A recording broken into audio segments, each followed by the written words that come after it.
What's going on, YouTube? Today I am here to show you how to check for a current draw, a parasitic draw, and this is going to be on a 2010 Toyota Corolla, but this will pretty much apply to all vehicles with a DC type system. Any rate, let's get started. The first thing you're going to want to do is you're going to want to check your battery, because the customer's complaining of the car. After working all day, he'll come out and have to jump it off. And I just got to make sure the battery's not bad too, and the alternator's charging as well. So the first thing you're going to do to check the battery is just the state of charge.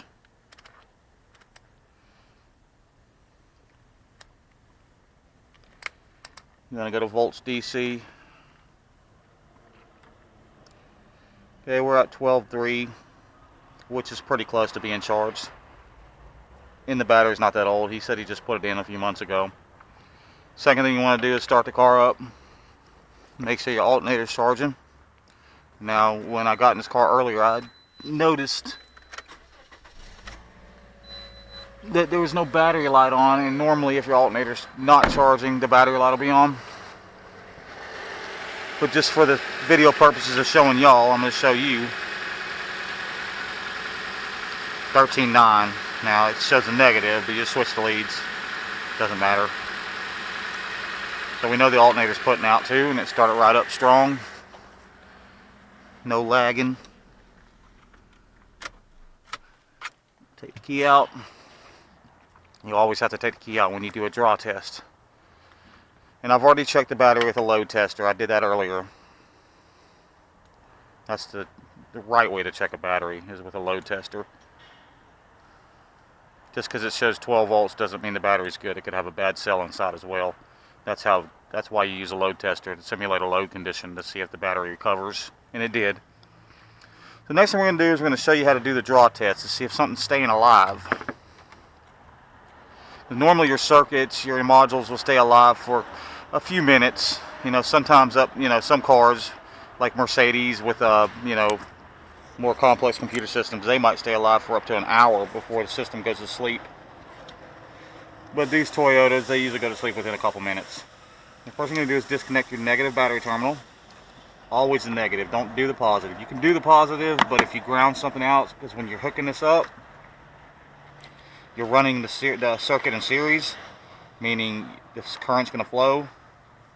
And if you touch that positive to anywhere on the body of the car or ground while doing this, you can short out the computer or blow a main fuse, or any fuse that has to do with the ignition system. You're going to pull this off, your negative off. And this is very important, because if you have a good meter, which you need a good meter that does amps, preferably an auto ranging one like this one. I got this on Amazon for like 30 bucks. Switch your lead from volts to amps. Because if you don't switch it from volts to amps, you'll blow your meter or the fuse inside the meter. I've done it. Most of the time that's going to be in the volt side. I know, working too fast sometimes, I forgot to take it out of there and put it in there and pop my fuse in my meter, and you got to take it apart to replace that fuse. Well, what we're going to do is we're going to touch one lead, and it doesn't matter, you can touch negative or positive, just show a negative sign and touch it to the negative.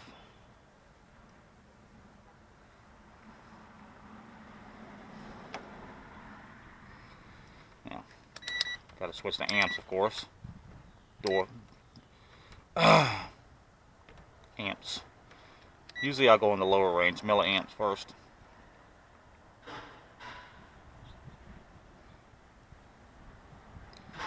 And you can see we have 2 amps.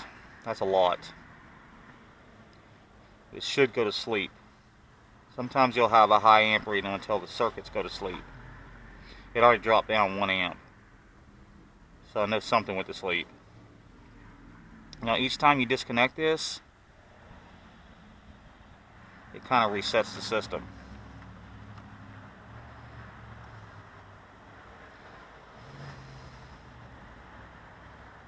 If you can, position it in a way to where it stays connected.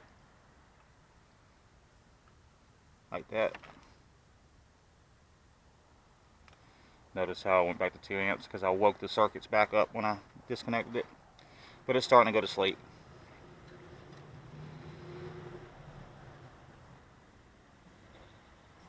Now the one thing I did notice, and I've already done this test and I already know what's wrong with the car.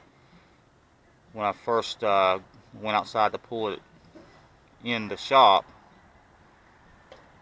now I'm working outside because the shop's full and it's a nice day, but I pulled it back out and I noticed that the trunk was all damaged, so I'm thinking maybe the trunk light's staying on. So we'll go back there and look.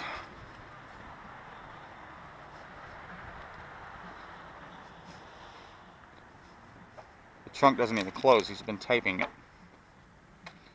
So I look down here at the light. Nope, the light's not on. As a matter of fact, the wire is pulled out of it, so I know it's not getting no power. So I'm thinking, okay, what else could it be? So I start thinking, the door ajar light's on.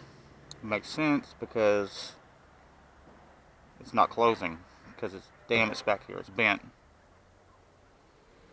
So I look up here and I unplug this switch. That's what tells the dash that it's got a door ajar.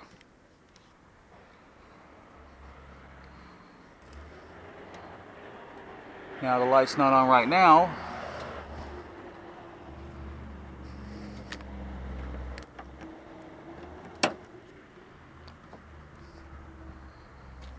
Now look, it's on.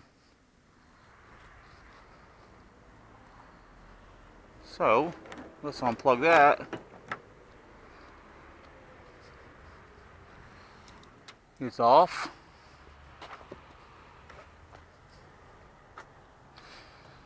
Now let's see if it goes down to 0. Let's reset it. I already know there's a difference because it's not going to 2 anymore, and that should drop out to almost 0. That's 1.2 amps right now.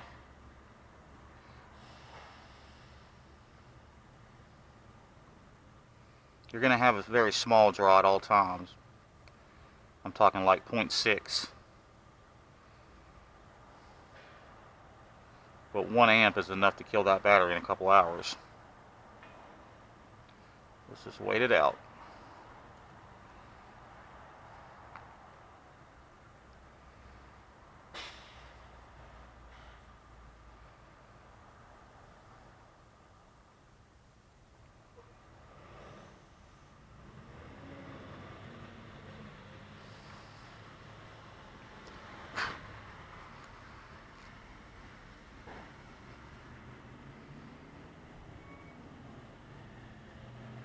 There you go. It dropped to 0. And that is your current draw right there. It's as simple as that. So the important thing is, whenever you have an amp draw, always look for something suspicious. Most of the time it's a light staying on or a door open. Make sure all your doors are closed. Pay attention to that door jar light too. If that door jar light's on, then you know for sure it's detecting that something's open. In my case, it was a little easier because the trunk is damaged, so that gave me a starting point. But I still wanted to show y'all how to do a current draw the right way, because you don't want to do it on the positive side. Like I said, you can short the system out. Always do it on the negative side. Anyways, I hope this video has been informative. Y'all have a good day. Please subscribe. Check like. Peace out, YouTube.